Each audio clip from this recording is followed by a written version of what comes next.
بسم اللہ الرحمن الرحیم۔ ایک بار کی بات ہے، کسی جنگل میں ایک چڑیا رہتی تھی۔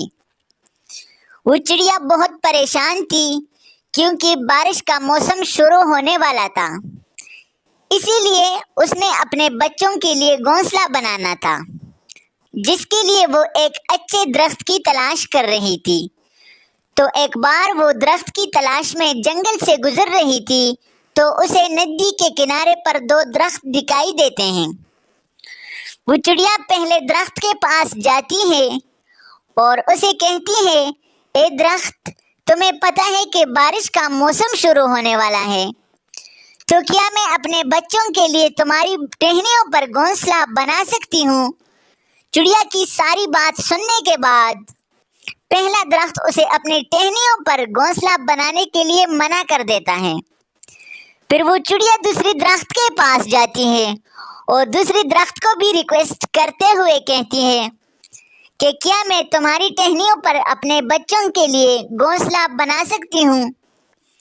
دوسرا درخت چڑیا کو گھونسلہ بنانے کے لیے ہاں کہہ دیتا ہے۔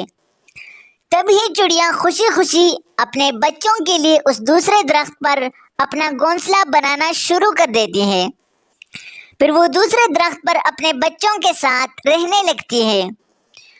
کچھ وقت گزرنے کے بعد جب برسات کا موسم شروع ہوتا ہے تو بہت ہی تیز بارش ہوتی ہے اور بارش کی وجہ سے سامنے والی ندی کا بہاؤ بڑھ جاتا ہے، جس کی وجہ سے پہلا درخت جڑ سے اکھڑ کر ندی میں بہہ جاتا ہے۔ یہ دیکھ کر چڑیا بہتے ہوئے درخت سے ہنستے ہوئے کہتی ہے کہ جب میں تمہاری ٹہنیوں پر گھونسلہ بنانے کے لیے تم سے پوچھا تھا تو تم نے مجھے منع کر دیا تھا، اور آج تمہیں تمہاری روٹے سبحاؤ کا صلہ مل رہا ہے۔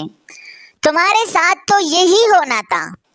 تبھی اس درخت نے مسکراتے ہوئے چڑیا سے کہا کہ میں جانتا تھا کہ میری جڑیں بہت کمزور ہو چکی ہیں اور میں اس سال بارش میں نہیں ٹک پاؤں گا۔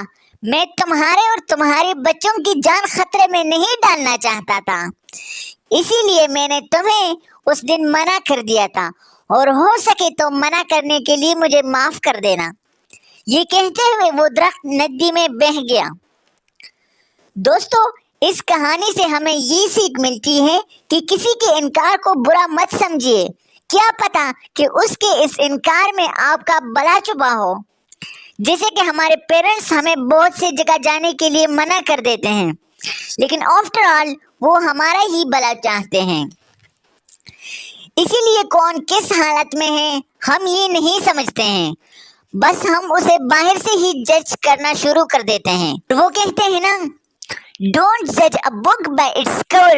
کسی بھی بک کو اس کے کور سے جج مت کیجیے تب تک جب تک آپ اسے پڑھنا شروع نہ کریں۔